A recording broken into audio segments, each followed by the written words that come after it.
എന്നാൽ ഷാഹുലിന്റെയും മുസ്കാന്റെയും ഇടയിലുള്ളത് പ്രണയത്തെക്കാൾ മദ്യത്തിന്റെയും മയക്കുമരുന്നിന്റെയും ലഹരി ബന്ധമായിരുന്നു. തങ്ങളുടെ ഈ ബന്ധത്തിന് സൗരഭ് ഒരു തടസ്സമാണെന്ന് കണക്കാക്കി കൊലപ്പെടുത്താൻ തീരുമാനിക്കുന്നു.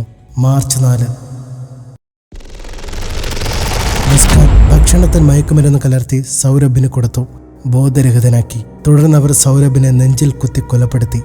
എന്നിട്ട് കഷ്ണങ്ങളാക്കി ബാഗിൽ കയറ്റാൻ ശ്രമിച്ചു. അത് പരാജയപ്പെട്ടപ്പോൾ ഒരു ഡ്രമ്മിലാക്കി അതിൽ സിമന്റ് ഇട്ട് നിറച്ചു മൂടി. കൊലപാതകത്തിന് മുമ്പ് ഇരുവരും 6 വയസ്സുള്ള കുട്ടിയെ മുത്തശ്ശിയുടെ കയ്യിൽ ഏൽപ്പിച്ചു. തുടർന്ന് അയൽക്കാരോട് താനും ഭർത്താവും ഹിമാചലിലേക്ക് യാത്ര പോകുന്നുവെന്ന് പറഞ്ഞ് ഷാഹുലും മുക്സാനും ഹിമാചലിലേക്ക് പോയി. സൗരഭിന്റെ ഫോൺ ഉപയോഗിച്ച് യാത്രയുടെ ചിത്രങ്ങൾ സമൂഹ മാധ്യമങ്ങളിൽ പോസ്റ്റ് ചെയ്തു. എന്നാൽ സൗരഭിന്റെ കുടുംബം ഫോണിൽ പലതവണ വിളിച്ചിട്ടും സൗരഭ് എടുക്കാതെ വന്നതോടെ സംശയം തോന്നിയ കുടുംബം പോലീസിൽ പരാതി നൽകി. അന്നേ ദിവസം തന്നെയാണ് ഉപേക്ഷിച്ച നിലയിൽ കിടന്ന ഡ്രമ്മിൽ നിന്ന് അതിരൂക്ഷമായ ഗന്ധം പുറത്തു വന്നതും കൊലപാതകത്തിന്റെ കഥ പുറം ലോകം അറിഞ്ഞതും.